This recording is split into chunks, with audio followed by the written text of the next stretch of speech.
Hello and welcome to a special interview for The Wire, supported by Glenlivet Books. The Q2 economic results released on Friday have provided great cheer because it's led many to believe that the economy is doing better than they had feared. But are there concerns and problems that haven't been taken into account? And when they are, could the picture alter? Those are two issues that I shall raise today with one of India's most highly regarded economists, the former chief statistician, Pronab Sen. Dr. Sen, let's start with manufacturing, which after declining by 39.3% in Q1, grew in Q2 by 0.6%. But I noticed that the index of industrial production has gone the other way. The IIP shrank in July by 10.4%, it shrank in August by 8%, and in September it only marginally moved into growth by 0.2%. So is there a contradiction between manufacturing GDP and IIP? Not necessarily, no. You see, the IIP captures all forms of manufacturing, the bulk of which actually are raw materials and intermediates. All of that is a part of manufacturing. But what the GDP will capture are only the production of final goods. So there can be a consistency problem in terms of the composition of the IIP basket. So if you have a situation where the intermediates and raw materials have recorded negative growth, but final goods have recorded positive growth, then you could get this kind of a result, and there's nothing alarming about it. This of course can't stay. It will reverse, because you cannot have production of final goods in the absence of an adequate supply of raw materials and intermediates. Which leads me to the question, if the two look as if they contradict each other, which is presenting a more accurate picture of manufacturing? Well, you see, the final goods capture the value that has been created in all prior stages of production. It's built into the final value. So the GDP is a better measure. The IIP is giving us a handle on what is happening to the various parts of the manufacturing value chain. So the two are giving us two different pictures. One is telling us what's happening in the value chain. The other is telling us that what's the final value that has been created. In which case, let's focus a little on that manufacturing GDP figure, which shows growth in Q2 of 0.6%. I'm told that 75% of the GDP manufacturing figure reflects corporate sector performance on the basis of balance sheets given to SEBI, which show inordinate profits because expenditure on salaries had markedly come down, largely because of layoffs. So we're here talking about companies that may have shown profits, but their production and sales were actually markedly down. Yes, they're down by about 11%. But again, we need to be very careful on this. There is no direct correlation between corporate profits and the GDP estimates. GDP estimates are corporate profits plus, say, salaries and wages. So if profits have been generated by cutting salaries and wages, it would neutralize. The way it would show up in the GDP figure is if profits have gone up essentially by cutting raw material usage. So in a sense, it goes back to what I was saying during the IIP discussion, that if the companies have been using stocked up raw materials and intermediates and have not been buying, then it's going to show up in these kinds of figures. You're saying a very important thing, which I'll repeat so that the audience can follow it completely. You're saying if profits have gone up, both because salaries have been cut, but also because you're reducing purchase of inputs and raw materials, i.e. you're relying on inputs and raw materials that were purchased earlier, then in fact the production element is actually not great. No, that's precisely the point. But think of it in a different sense, that if this recovery is sustained, then what you should expect to see is a huge amount of restocking of raw materials and intermediates happening in the future. That we have to wait to find out. That we have to wait. But at the moment, we have a picture where profits have gone up Yes. because salaries are actually not being paid and because inputs are not being bought because they were stocked That- earlier, which also means that this GDP picture does not reflect actual production. No, it does not. It does not. Now, this is very important because the economy is not producing, it's actually profits being made because people are not being employed or because inputs are not being bought. That's right. So It's only- mainly inputs not being bought. So it's only when you dig further that you realize that the underpinning of this 0.6% growth in manufacturing in quarter two is not because production has increased, it's because profits have increased, because salaries have come down and inputs are not being bought. Yes. No, I mean, this comes from the final consumption expenditure figures that came along with the GDP. That's down quite seriously, Absolutely. right? So that it's a kind of correlates with what you're saying, that it's not that output has been growing very much, but the composition of output has changed. It's favoring finished goods, and even then, it's not meeting the levels that it would have had. But it last also year. means that people who supply the inputs to the corporate sector, people who supply the raw materials, have not been selling it during this period. They have not been selling it, but hopefully the expectations will be there that they will do so in the future. But if you were to look at the input providers, they actually are in a sorry state. They are not selling. They are indeed. Let's look at a second aspect of this 0.6% growth in manufacturing GDP. To what extent does it reflect, and you've hinted at this, a sharp build-up of stocks prior to the festive season, which may or may not continue thereafter? We just don't know whether it will continue, but at the moment, it's a reflection of a sharp build-up prior to the festive season. Yes, because usually the festive season demand is a spike that happens within a very short period. It happens within a month. And it's a very sharp spike. And that's quarter two. That's quarter two. It's October, November, that period. Normally, companies start building up stocks from May onwards.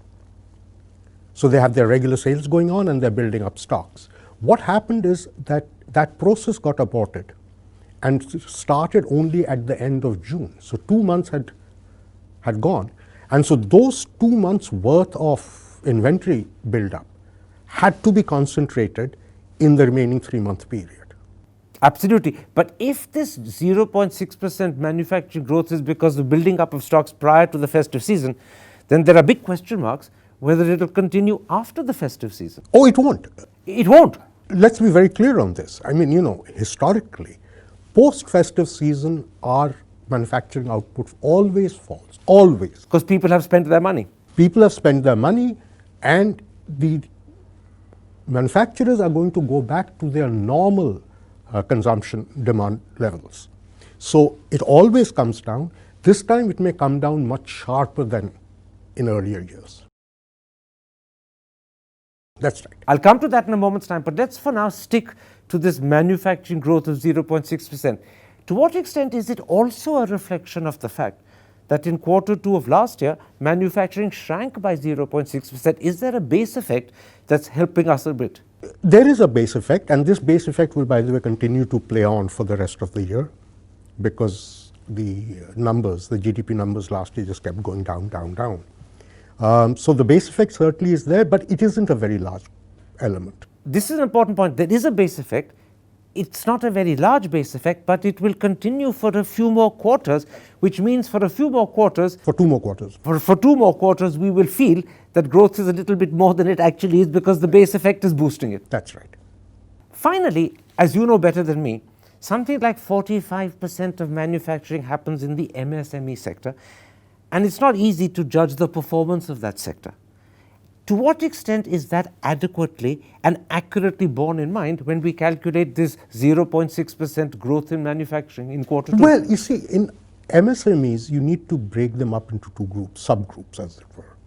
One are those MSMEs which are registered under the Factories Act. Those are actually adequately captured by the IIP, the Index of Industrial Production. However, of that 45% you're talking about 15 to 18% are unregistered manufacturing. Almost half. Almost half. Those are not getting picked up. So what the CSO does is it uses the IIP as a proxy to estimate what the value would be of that missing component. In this instance, when the IIP is used as a proxy to measure the missing component, is it measuring it adequately and accurately, or do you think in fact it's exaggerating? Well, you see, what would happen is that for this component, they would be showing you roughly minus 6%, which is what the IIP is showing, right? Now, the question is, was it better or worse? And the general feeling is that the smaller units have fared much worse than the larger units. And that's not really reflected and here. that may not actually be reflected in the IIP. And when that is accurately reflected after a lag of time, we may find that quarter 2 growth was not 0.6%, it may be less. Well, even quarter 1. Even quarter 1 may be worse. May be worse. In fact, I suspect it will be, and I think it will be much worse. You're saying a very important thing.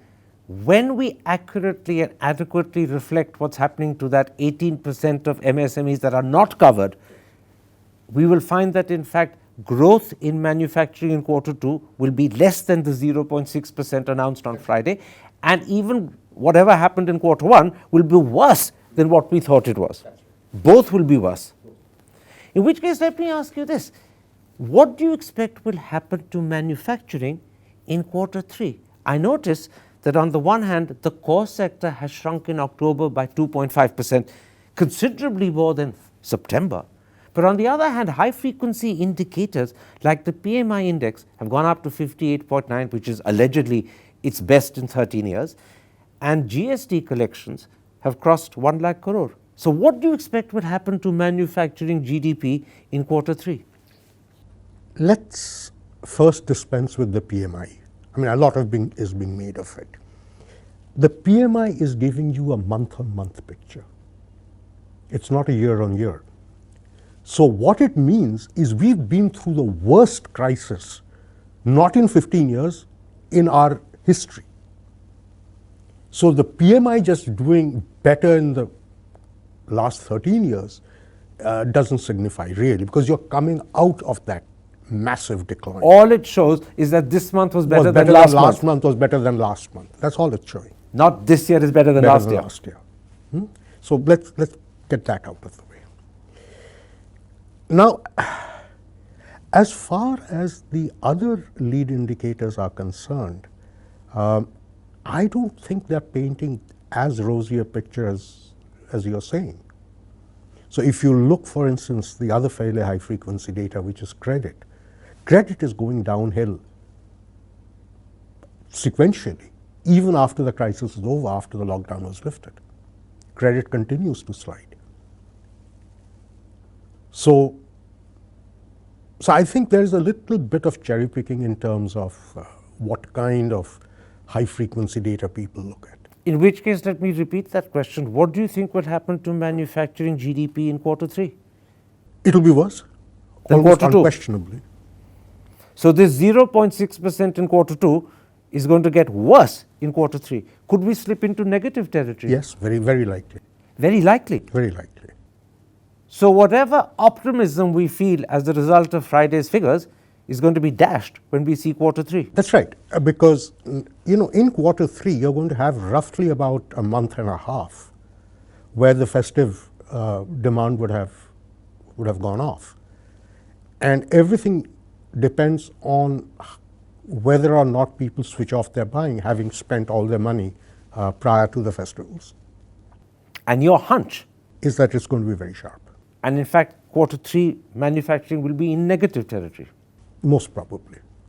Let's at this point come to some of the other aspects. But again, to take you back to the IIP point, you may actually see IIP improving. But because inputs are coming in. Inputs are being bought. But once again, it will be deceptive because inputs are coming in, output isn't happening. That's right. It will be the exact reverse of what we've seen at the moment. What you've seen in the second quarter. Let me at this point come to some of the other economic results that were released on Friday. And let me begin with what has happened to services, which, as you know, constitute almost 60% of our economy. Most people believe that the contraction in services in quarter two was greater than they expected. Is that a matter of concern? It is a matter of concern. Look, services were affected very, very adversely, and we know they continue to be affected. But those are mainly services where there is a direct contact between people. Hotels, restaurants, airlines, spas, salons, so on and so forth. So all these contact services were badly hit, continue to be badly hit, and will continue to be badly hit while the fear of COVID lasts. Right? So let's leave those aside. I mean, that's bad news anyway, and that has very little to do with government policy. It really has to do with our sense of fear. And therefore, there's nothing the government can do about it either. There's not much the government can do about it, and certainly the government should not be actually trying to encourage people to do this, because they might be making the pandemic problem worse. So the government is probably better off doing what it is doing, which is playing things down. What about other services? Now, it's the other services which are a little more worrying, because you see, if you look at construction has done better in the second quarter, and this again was expected, simply because a lot of things which had got frozen because of the lockdown restarted. So I think construction was permitted from the end of June or beginning of July, something like that. So I think there was a spurt in construction activity. So, but that's a good thing. I think that's the problem. Really, is going to be what are called professional services.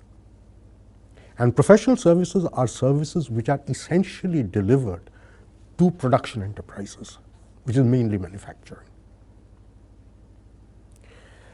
Now, and the results of the manufacturing sector are going to feed in to the demand for professional services. And how that's going to play out, we don't quite know yet. And one reflection of this, that credit has been sliding steadily. That's right. That's one of the... This brings me straight to two sub-sectors where actually in quarter two their performance was worse than quarter one. The first is the financial services sector. How much of a worry is that? A huge worry. You see, the financial services sector was not doing great to begin with. And through a sequence of government orders, the banking sector in particular, and now the NBFCs as well, have actually been hiding the bad news. The bad news being the build-up of NPAs. Build-up of NPAs. Particularly, I presume, Mudra loans. Mudra loans, certainly. Mudra loans started last year, September, but from March this year, April this year, they've not been recognizing all other loans as well. The moratoriums that have been steadily being given have just pushed the problem down the road. Well, yeah, it has put a lid on our knowing about the problem. Come back to your thought. You were saying before I interrupted you that the financial services are sitting upon a problem that hasn't been recognized as yet. That's right. Now, so the bad news is being suppressed, but it's showing up in the performance of the financial sector, which is the growth rate of the financial sector. What's happening there is, if loans have turned bad, you haven't recognized them as NPAs, but you're not getting the interest. EMIs are not being paid, that's why they are bad loans. Now, if EMIs are not being paid, you cannot count that as your interest income. And the way services, the GDP in the services sector is measured is primarily based on what is called the net interest margin, which is the interest received from borrowers minus the interest paid to depositors. And that's coming down. That's coming down. Which so means you're continuing to pay the depositors, you're not getting the money from the... Which means the profitability of the financial sector is getting diminishing. Squeezed. And in fact, you're saying two things. A, interest that you should get from loans that have not been recognized as NPAs but are effectively NPAs is shrinking. That's right. In fact, it's probably not coming in at all. And at the same time, you haven't got new people coming to take credit from you, so there's no new source of making money. Well, I don't know whether it's no new people coming or the financial system itself does not want to risk any further risky expense. Because of the NPA, it's become risk averse. That's right. So on both fronts, the financial sector's got a problem. It's got a serious problem, and the country has a problem. Of the professional services, would you say the financial sector is perhaps the worst affected? It could be the biggest drag on the economy going forward. Now, very closely connected to what happens to the financial sector is what happens to investments. And investments for a country like India is a critical factor. I noticed that gross fixed capital formation shrank in Q2 by just over 7%. How much of a concern is that?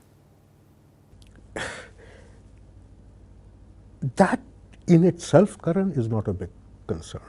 In fact, a minus 7% would probably cheer a lot of people up. The real concern is elsewhere. It is that what you're seeing in terms of investments at the moment, the ones that are coming out in the Q2 results and in Q3 as well, are really investments which were on the ground when the lockdown was declared. So these were in the pipeline, they were being implemented, got shut. Now that it's opened, there is a tearing hurry to get them completed and on the go. The real question is that this particular pipeline will last maybe a year, maybe up to the end of the first quarter of next year. If new projects don't come in, then next year we're going to see an investment-driven slowdown rather than a consumption-driven. Oh, this is very interesting. So this figure of 7.3, you're saying first of all should actually cheer people because many thought it would be worse. Worse. But it's only at 7.3 because old investments that were in the pipeline are going through and they're being pushed through rapidly. But there are no new projects after that. So once the old investments are pushed through, there's nothing else. Yes. People are not willing to start new projects. Well, people are not willing to start new projects. State governments have cut back on infrastructure investments.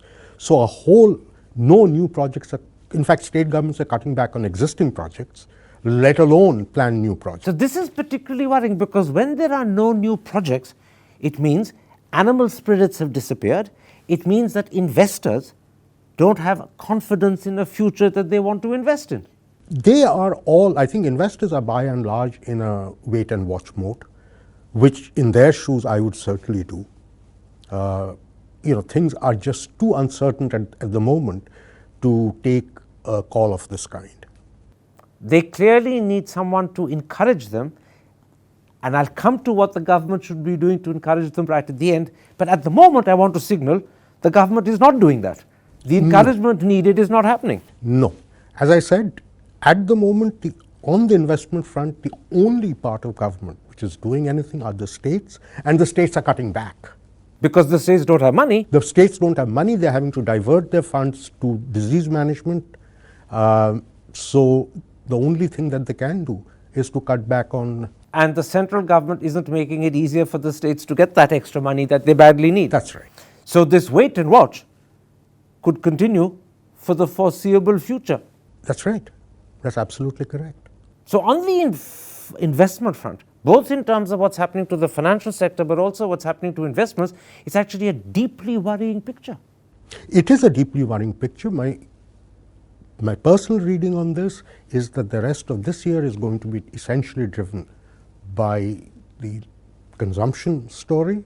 So you've seen the boost happening in the second quarter because of the festivals, and that's going to start tapering off over the next 2 quarters. Next year, my real worry is next year, because that's going to be the investment story. And there will be no investment to boost growth, and that's why you're really worried. I hope there is, but it doesn't as look of like now, it. it doesn't look like it. And that's why you're worried.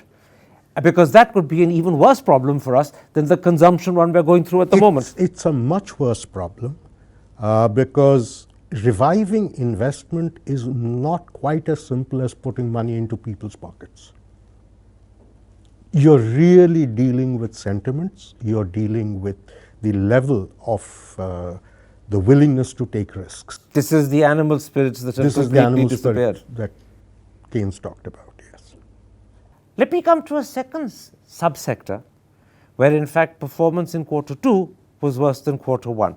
This time it's what's called public administration. I notice that it seems expenditure on this sector fell from 19.1% in quarter 1 to 11.9% in quarter 2.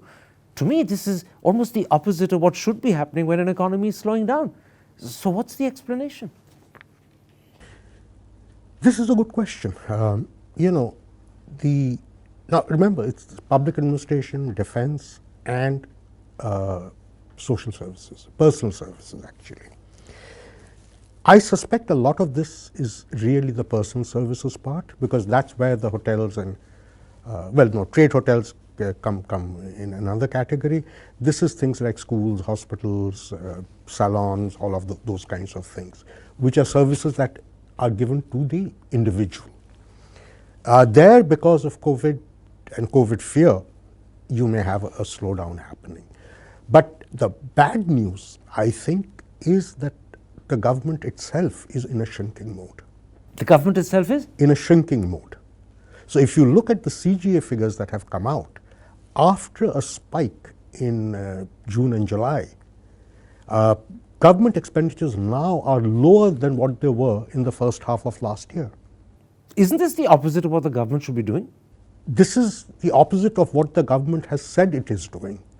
The government has announced 30 lakh crores worth of support, right? But if you look at the actual expenditure, it's lower than. So in other words, this gives out the lie to the government.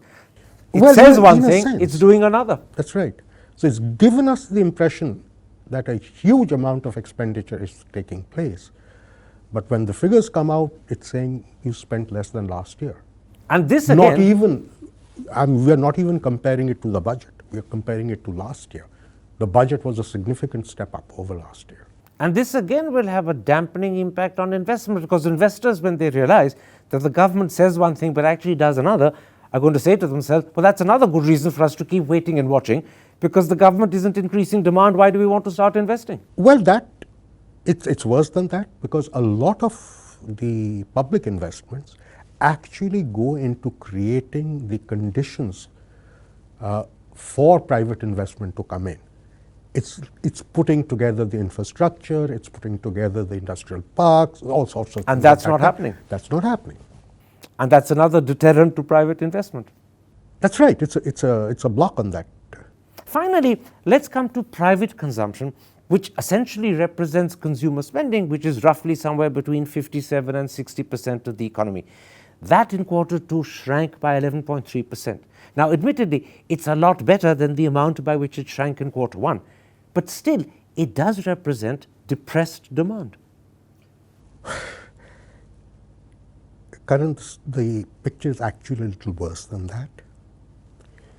If you look at what the private consumption demand has been in quarter 2 relative to disposable incomes, that is incomes with households, right? The households have actually spent more than they have earned. They've eaten into their existing savings. What does that mean?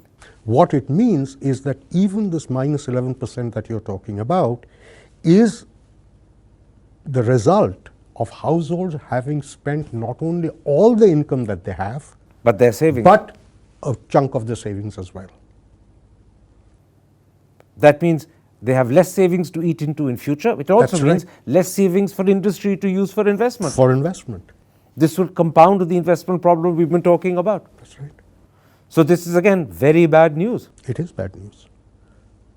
I have to point out to the audience that as we began to dig deeper into the results that were announced on Friday, whether we're talking about the manufacturing picture, whether we're talking about services such as the financial sector or investments, and now whether we're talking about public administration, which is government spending, or consumer spending, on all fronts, It seems when you dig deeper, the news is actually not just worrying, in some instances of great concern and depressing. Yes, and in terms of how one thinks about the future, I think there are a lot of pointers that can come out of the data that has been released. And as of now, these pointers don't look good. But as I said, that at the end of the day, it is really the health of the financial sector which is of the greatest concern. Because even if everything else turns, even if investors return, even if consumers say that we are willing to borrow to consume, the financial sector may not be able to meet that need. On the financial sector, at some point they're going to have to accept that a whole host of earlier loans, not just Mudra but other loans, have turned into NPAs. Yes. What then? Who takes a haircut? Does the government provide money? What happens? The government will have to provide money, because if it doesn't, so there will have to be a massive, and I use the word advisedly, a massive recapitalization. We're talking of lakhs of crores. Because otherwise what's going to happen is when the recognition of the NPAs takes place, the banks are going to have to make provisions for that from their reserves. And if the reserves fall as dramatically as I believe they will, almost all the banks will be under what is called prompt corrective action, which means they will not be able to lend even if there is demand. Which means, to use layman's language, they'll be perilously close to bankruptcy. Pretty much. And the government will have to suddenly stump up lakhs of crores. Yes. And that would create a problem for the government. Where does the money come from? It would, if it has to be done in a lump sum. The sensible thing to do is to actually do the recapitalization in a graduated manner. From now onwards? From now onwards. Which there's no sign of. There's no sign of it at all. How much time does the government have before this whammy hits them? Well, if you look, as I said, the financial sector results are very worrying, because what it's saying is that the financial sector's viability is being steadily impaired. All right? And this is without the recognition of the bad loans. These are the income effects arising from the bad loans. This is just going to get worse. It's not going to get better. So the quicker the damage is recognized and corrected, the better off the country will be. In other words, it's not a question of how much time does the government have before the whammy hits them. Time is already running out. The whammy has already hit. So even if we talk about investors wanting to come back, I'm almost certain, other than the really AAA prime investors, They won't banks get are money. not going to lend money to anybody else. In other words, the government should have started acting yesterday. Yes. This is one area where the government is either refusing to act or it's asleep and won't recognize the problem. But either way, the problem is getting worse. The problem is getting worse, and it will continue to get worse, because this is a cumulative problem. This simply keeps adding up. And getting worse with every And day. getting worse by the day. I have to say once again, we began by an introduction where we said that the presentation of economic results on Friday cheered people up because it suggested the economy was not doing as badly as many people thought. Now that we've dug deeper, the problems that face us are actually hugely worrying. And what's even more disconcerting is that in the critical instance of the financial sector, the government shows either no recognition of the problem or no desire to act. And with every day that it fails to act, as you said, the problem gets steadily worse. Yes. Let's at this point, because we're coming to the end of this interview, try and look down to the future. What sort of GDP growth do you expect in quarter 3? Will it be better than quarter 2? No, or it'll worse? it'll almost certainly be worse. Almost certainly worse than quarter 2. In other words, in quarter 2 we shrank by minus 7.5. You're saying we will shrink by more than minus 7.5 in quarter 3. That's right. And what about quarter 4? Quarter 4 will look better, but there the base effect becomes very important. Because it had done so badly the year before, Year before, it'll look better this It will year. look a lot better this year. But will quarter 4 be in positive territory or still negative? As things stand, I suspect it will be in a small negative territory. So It could be positive. My original guess was that it would be positive. But now you're saying negative. It could be negative. Which means every single quarter of this financial year will have been in negative territory. Yeah. First quarter of next year, you will certainly see handsome growth. But that's the next financial year. That's next. Every single quarter, it seems, of this financial year, ending on March the 31st, 2021, will be in negative territory. This also means that the feeling that we're getting a V-shaped recovery, and everyone saw the charts on the front pages of the pink newspapers, that V-shape is likely to become a W-shape as we enter quarter 3. That's right.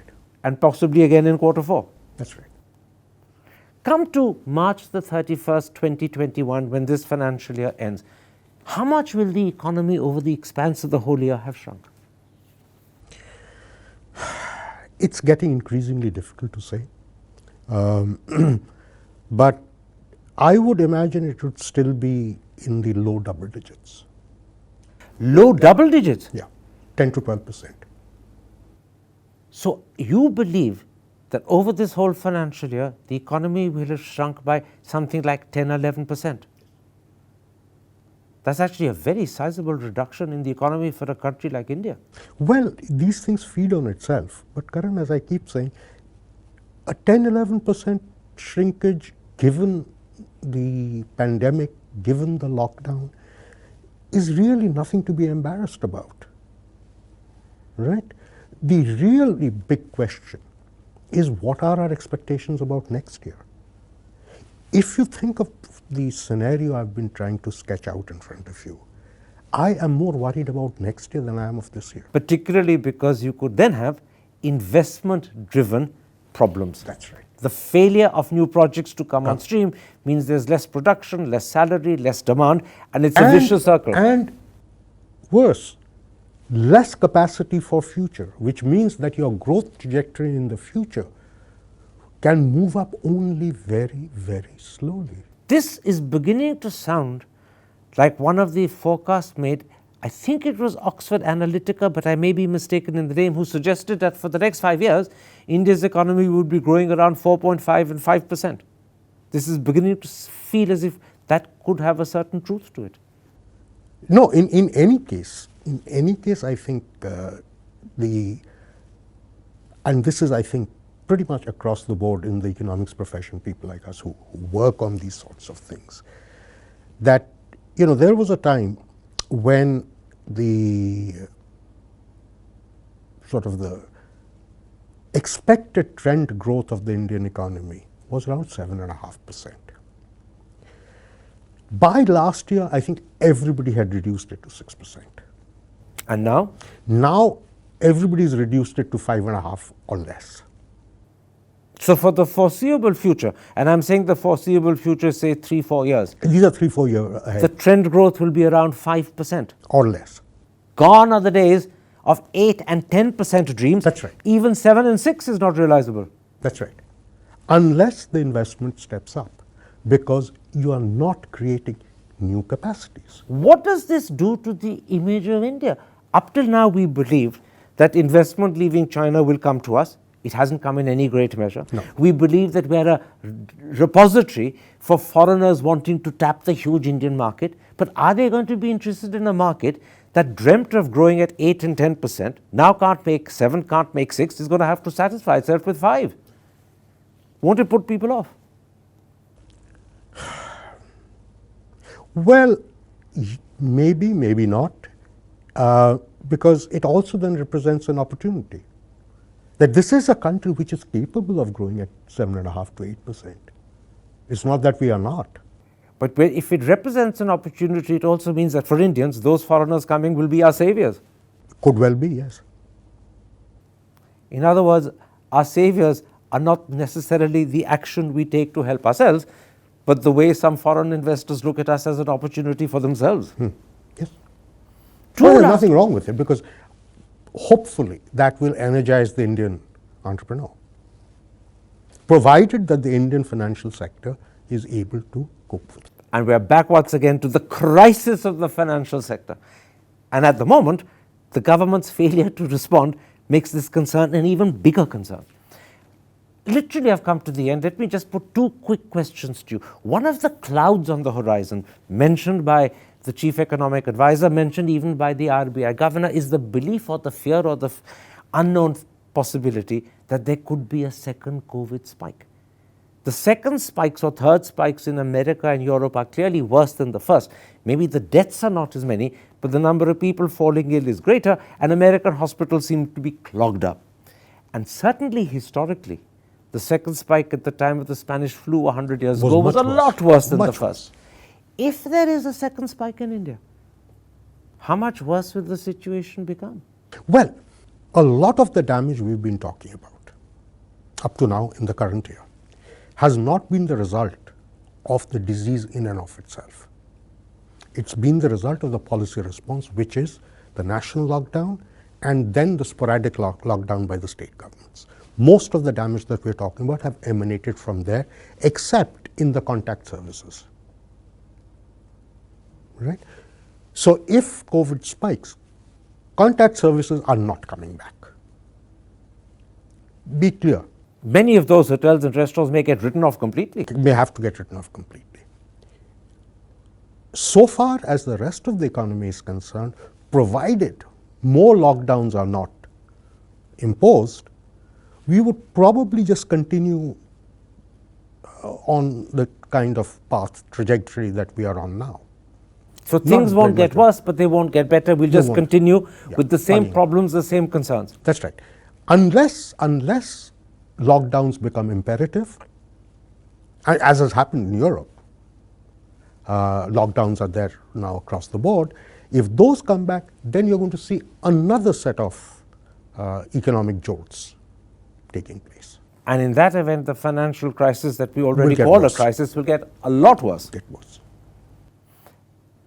If listening to this interview, and I'm being presumptuous, if listening to this interview, Mr. Modi begins to suddenly realize that he has a problem that he hasn't either recognized or hasn't responded to, and was to pick up the phone and ring you up and say, Dr. Sen, what do you think I should do?